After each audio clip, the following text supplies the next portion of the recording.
Hello and welcome. My name is Melvis and this is Sad Reality. If crime investigation and persecution is something you love listening to, then you have come to the right channel because that is all I do here. I bring to you weekly upload on cases around the globe, delivered to you in story format. Before we begin today's video, let me quickly give this disclaimer. Today's case contains a lot of gruesome details. Viewer discretion is advised. If you haven't subscribed, please do, and why not turn on the notification bell so that each time I upload a new video, you will be notified. Without taking too much of your time, let's dive into today's story. We shall be looking at the tragic case of Jyoti Singh. Jyoti Singh was a physiotherapist intern. She was born on the 10th of May 1990. At the time of the gruesome incident she went through, she was only 22 years old. Jyoti's parents had sold their ancestral land at Uttar Pradesh and in order to move to Delhi so they could give the best of education to Jyoti and her younger ones. Jyoti was actually the first of 3 children and she was the only daughter. It was on the 16th of December 2012. Jyoti and her boyfriend Avitra Prachak left for the cinemas. They had gone to watch a movie. And at about 9:30 p.m., they had finished watching the movie The Life of Pi. When they were about heading home, they went to the Morinka bus stop where they had to board a bus that would take them to their own neighborhood at Dauka. But when they went to the bus stop, it seems like it was already getting late and there was no bus available at the bus stop. They probably stood there thinking of how they were going to get home, and I wouldn't know to say it was fortunate or unfortunate, a bus pulled up in front of them. In this bus were 6 men, all of whom knew each other. But this detail was not known to Jyoti and her boyfriend. Without hesitation, both the couple boarded the bus and the driver told them he was heading towards their neighborhood. A few minutes into the bus, the couple realized something was odd. The driver had deviated from the main track leading to Dauka, and Jyoti's boyfriend began protesting, asking why he wasn't taking the right track. This gave an opportunity for the 6 men to begin taunting the couple and asking what both of them were doing out at 9:30 p.m. or in the middle of the night. Before they knew what was happening, all 6 men had pounced on Jyoti's boyfriend and began beating him. As the assault continued, one pulled out an iron rod and began striking him with. Poor Jyoti stood there and helplessly watched these men mercilessly beating up the only person that she relied on for protection. And before she knew what was going on, her boyfriend had passed out. Her worst fears were confirmed when all 6 men turned their attention on her. These 6 men mercilessly beat this poor lady, and when she couldn't fight her attackers any longer, all 6 men forced themselves into her. She was ruthlessly raped. You would think her nightmare was over. It was far from being over. These men took their madness to another level. The iron rod they had used in beating Jyoti and her boyfriend, they used this iron rod to insert it into her genitals. In the process, her intestines had begun falling out. This pain was just too much for Jyoti to bear, and she eventually passed out. These 6 psychopaths took Jyoti and her boyfriend and threw them out of the moving bus. At around 11 p.m. that night, a passerby spotted the two laying on the street. The police were quickly called and both victims were rushed to the hospital. Because of the gruesome nature of this crime, it attracted a lot of media attention. There was widespread media attention both in India and worldwide. This case was like in front of news outlets, newspapers, and it was really an international news. Before long, Indians had taken to the street, not only in Delhi but in other major cities in India, advocating for justice for Jyoti and probably demanding the government to put in place rights or rights that could protect women. It should be noted that during this protest, a name was given to Jyoti because it was illegal to mention the biological name of a rape victim. So she was popularly known as Naiba, meaning the fearless one. The uprising is said to have been one of the biggest uprisings in India at the time. The government couldn't contain it, so with the help of the military, the government had to disperse the crowd off the street. The uprising had to stop. So with the help of tear gas and cannon water, the uprising was eventually halted. But should be noted that this uprising gave a serious push. It really helped in the case because this case took a very, very fast track. Unlike the other rape cases that could drag for as long as 10 years, this case took a fast track, and considering the fact that it was an international kind of news, it was being reported on every newspaper and in other major TV stations and radio stations worldwide. The government of India had to do something and do it really fast. Jyoti's condition continued to deteriorate. She had suffered a lot of internal organ damage and a lot of infection because the iron that was inserted into her was really, really rusted.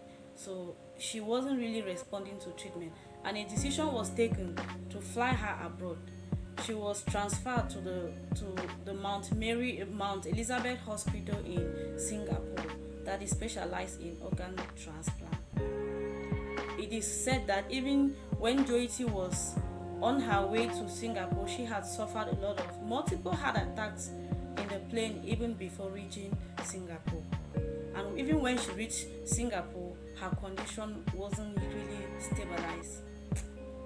The police really had to go for the perpetrators of this act. Like I said, this case had to take a very fast track because of how gruesome the crime was, and like the whole world's eye was on the officials of India to see how they were going to handle this case, if they were going to take it lightly like other rape cases that had been happening in the past. So Jyoti's boyfriend, who has suffered only mainly physical injuries, was able to give sketches to the information to the police, and the police were able to prepare some sketches like trying to identify the suspect. And a major break came in when the highway CCTV footage identified the bus the 6 suspects used, and this bus was linked to a private chartered company that rents bus to a private school in the neighborhood. And within 24 hours, the driver of the bus was tracked down. That was 30-year-old Sam Singh. Through him, the remaining 5 suspects were all apprehended, and Vinay Sharma, he was 20 years old, Muhammad Afroz, he was 17 years old, Ashay Thakur, he was 28 years old, Pawan Gupta was 19 years old, and Mukesh Singh, he was Sam Singh's younger brother, he was 26 years old. As the persecutors were preparing their case so the case could charge to court, all 6 men were charged with aggravated assault, kidnap, and rape.